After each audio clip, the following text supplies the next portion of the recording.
Good day po everyone. At maupay nga adlaw sa tanan ng mga nagtanaw yan na or bisan sa lahat ng mga nanonood, maayong adlaw po kanatong tanan. So this day po nara ko gusto nga i-share sa butang na ginatudlo karon sa ako sa Ginoo, and I really love to share it with you.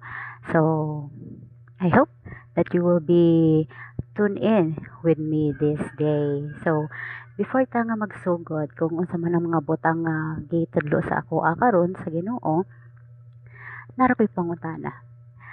Nakasinati na ba ka or nakamuna na ba ka nga bisan gayud ana ka sa Ginoo? Aduna gayud gihapon namang kakulian, aduna gihapon mga kalistanan, bisan tuod nga, di ba, whatever your religion is, whatever your belief, and I know nga usa ra gyud ta nga gituohan, whatever group or the religion you are belong right now.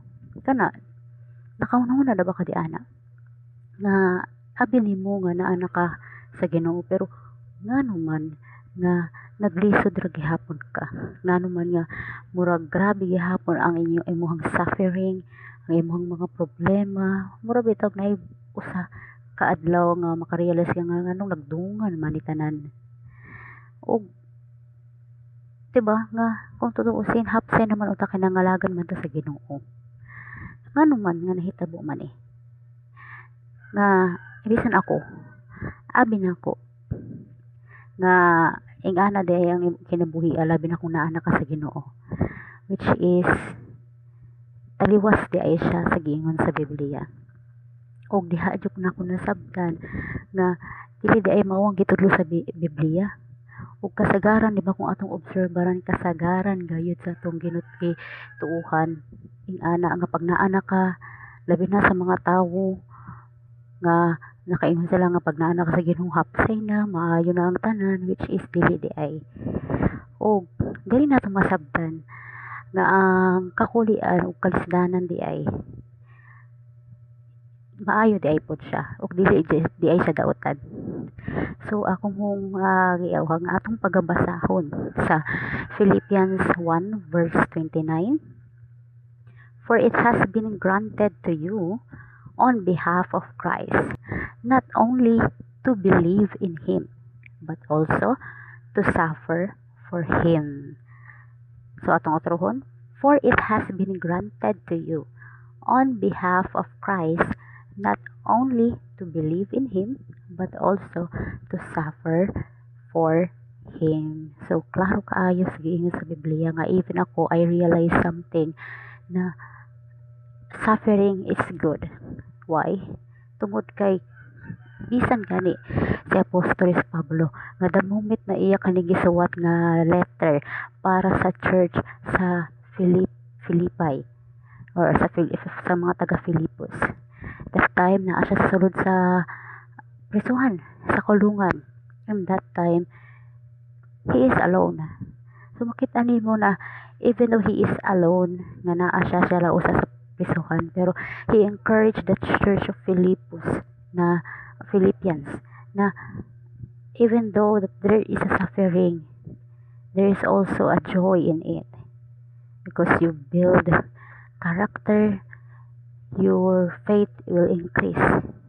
And bisan sa history sa Bible, kung ato ang subayon ang mga tawo nga ningsunod sa Ginoo, ning tuo sa Ginoo, ba una diana si King David, si Moses, si Abraham, ug kinsa pa ng mga tawo, even gani si Job, ug sa New Testament ang mga apostoles, og labaw sa tanan even si Ginoong Hesus nakasinati pod og grabe nga kakulian hangtod sa iyang kamatayon, og nagpamatuod na nga ang suffering is part sa ato ang kinabuisip nga sumusunod ni Ginoong Hesus. So even si Apostoles Pablo, ang uban na mga apostoles o kinsa pa na mga disipulo nga ning sunod sa iya, there is a suffering. So it's a great privilege. So according ni Paul, it is a great privilege na the moment that you follow Jesus, there is a suffering in it. And it's a great privilege, dili kay tungod makas-experience ka diana, but through sa suffering, masinati di mo si Lord. Mailhani mo si Lord. O ang imong pagtuo, mugti ka dako. So, believing in Him is also to suffer with Him.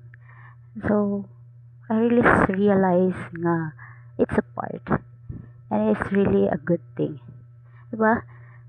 Kung sa may mga problema inyong nasinati karon, especially nga ma-realize ba ninyo nga every time nga nabitaw tay kakulian, pagsulay, pagsubok, problema, si Lord dali ra gud maduol. Diba? Maduol na siya dali ra gud.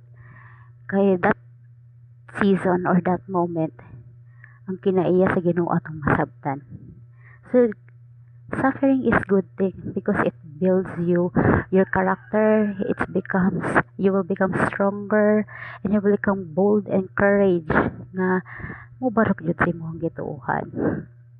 So, for Paul, even sa mga disciple nga kinaari nga ningsunod sa iya, suffering is good, especially if you gain Christ on it.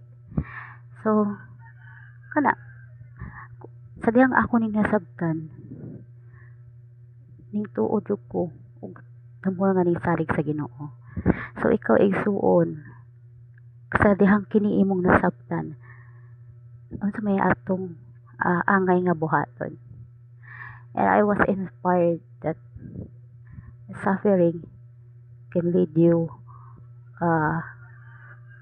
nga matuo pa kag Ginoong Hesus, musalig pa kaniya, ug maangkon gayud nimo ang kinaiya nga anakan niya, gikan kaniya, daghan.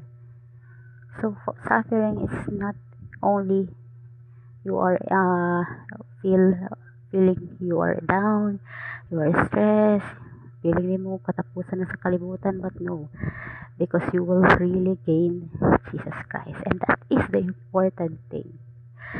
So I hope that it will inspire you, and not just inspired you, not just only to believe, but to do and to act on that belief, because obedience is the step to follow Jesus Christ.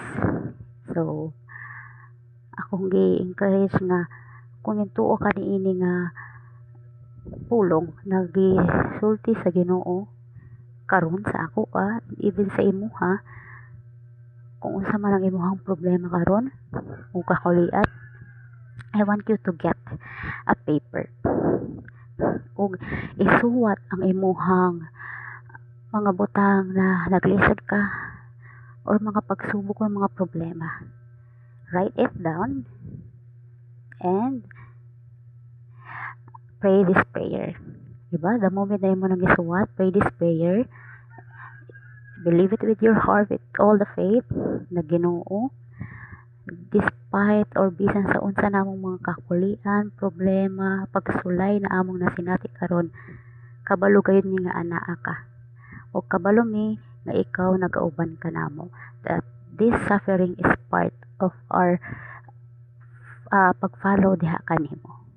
Salamat o Diyos, and nakabalo mi nga maayo raning tanan. All is well in Jesus name. Amen.